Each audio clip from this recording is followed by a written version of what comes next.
మొదటి పత్రిక 10వ అధ్యాయం 14 వచనం. కాబట్టి నా ప్రియులారా, విగ్రహారాధనకు దూరంగా పారిపోండి. మొదటి యోహాను పత్రిక 5:21. చిన్నపిల్లలారా, విగ్రహాల జోలికి పోకుండా జాగ్రత్త పడుడి.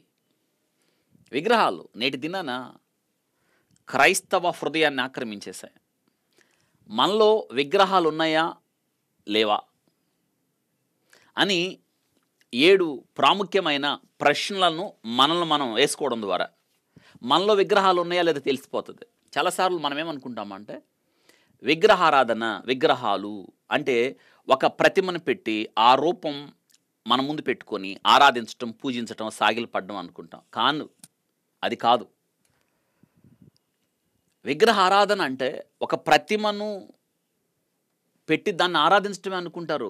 కాదు.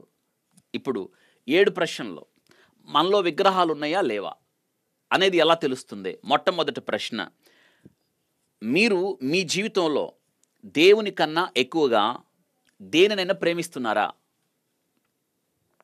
ఇది ప్రశ్న. మీరు మీ జీవితంలో దేవుని కన్నా ఎక్కువగా దేనినైనా ప్రేమిస్తున్నారా? మీకు అర్థమవడానికి 25 సంవత్సరాల తర్వాత కొడుకు పుట్టాడు అబ్రహాముకి, ఇస్సాకు. దేవుడు అంటున్నాడు ఆదికాండం 22వ అధ్యాయం 1వ వచనాల్లో, అబ్రహామా, నీ ఒక్కగానొక్క కుమారుడు, నువ్వు ప్రేమించు ఇస్సాకును నేను నీకు చూపించు పర్వతం మీద బలివ్వు అన్నాడు. నీ ఒక్కగానొక్క కుమారుడు, నువ్వు ప్రేమించి ఇస్సాకు అబ్రహాము జీవితంలో ఒక విగ్రహం. దేవుని ప్రేమకు అడ్డొచ్చేశాడు. మీకు అర్థమవడానికి మొట్టమొదటి ప్రశ్న. అయితే ఇస్సాకును తీసుకెళ్లి బలిపీఠం మీద పెట్టాడు. మీ జీవితంలో బలిపీఠం మీద పెట్టాలి. దేవుణ్ణి ప్రేమించే విషయంలో మనం అడ్డు ఏదొచ్చినా అదొక విగ్రహం. మీరు మీ జీవితంలో దేవుని కన్నా ఎక్కువగా దేన్నైనా ప్రేమిస్తున్నారా? అబ్రహాం ఇస్సాకును ప్రేమించాడు, తర్వాత తీసేసుకున్నాడు. మీరు ఒకవేళ అవును, దేవుని కన్నా ఎక్కువగా మేము ప్రేమిస్తున్నామంటే మీ జీవితంలో ఒక విగ్రహం ఉంది. అది మీ బిడ్డ కావచ్చు, మీ కుమారుడు కావచ్చు, కుమార్తె కావచ్చు, భార్య కావచ్చు, భర్త కావచ్చు, ఇంకేదైనా కావచ్చు.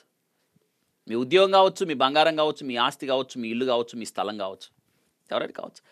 దేవుని కన్నా ఎక్కువగా దేనిని ప్రేమించినా అదొక విగ్రహం. మొట్టమొదటి ప్రశ్న. రెండో ప్రశ్న, దేవుని కన్నా ఎక్కువగా నీవు ఏ విషయాల్లో ఆసక్తి కలిగి ఉన్నారా? నేటి దినాన్ని చాలామందికి దేవుని కన్నా మిగతా విషయాలు, లోక విషయాలు, వ్యాపార విషయాలు, బాంధవ్యాలు, లేదా ఎక్కడో వార్తలు. రెండో ప్రశ్న, దేవుని కన్నా ఎక్కువగా మీరు ఏ విషయంలో అయితే ఆసక్తి కలిగి ఉన్నారో అది మీకు ఒక విగ్రహం.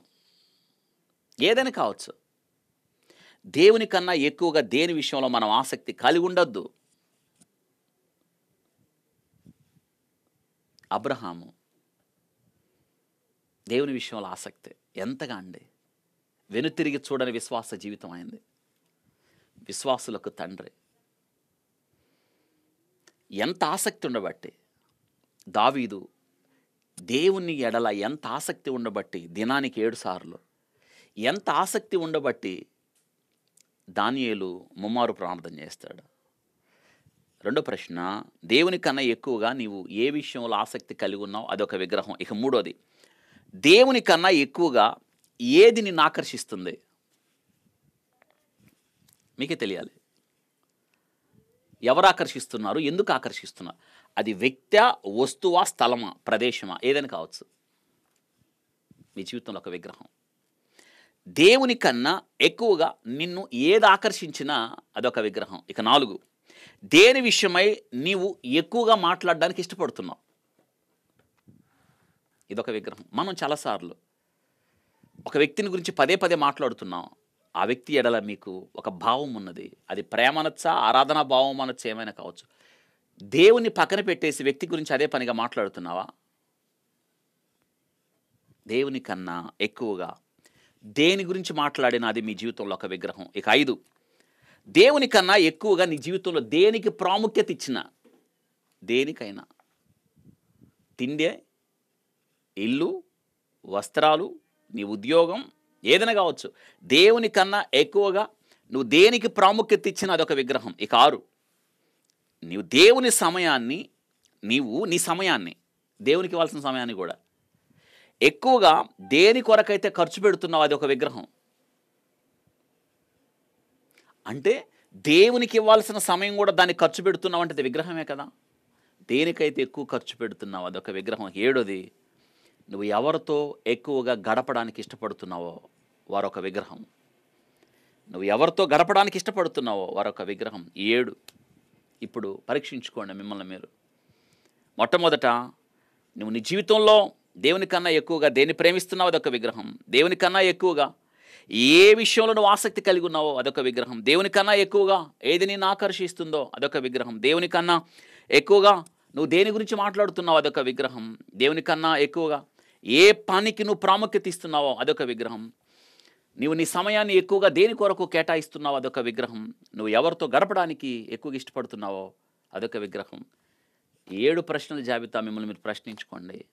విగ్రహాలుంటే విగ్రహాలను అవతల పారవేయండి. కాబట్టి ప్రియులారా, విగ్రహారాధనకు దూరంగా చిన్నపిల్లల విగ్రహముల జోలికి, వీడి జోలికి మీరు వెళ్ళొద్దు. పేతురు భక్తుడు అన్నట్టు హృదయంలో యేసుక్రీస్తును ప్రతిష్ఠించుకోండి. ఆయన మాత్రమే ఆరాధనకు పాత్రుడు, మన ప్రేమకు అర్హుడు.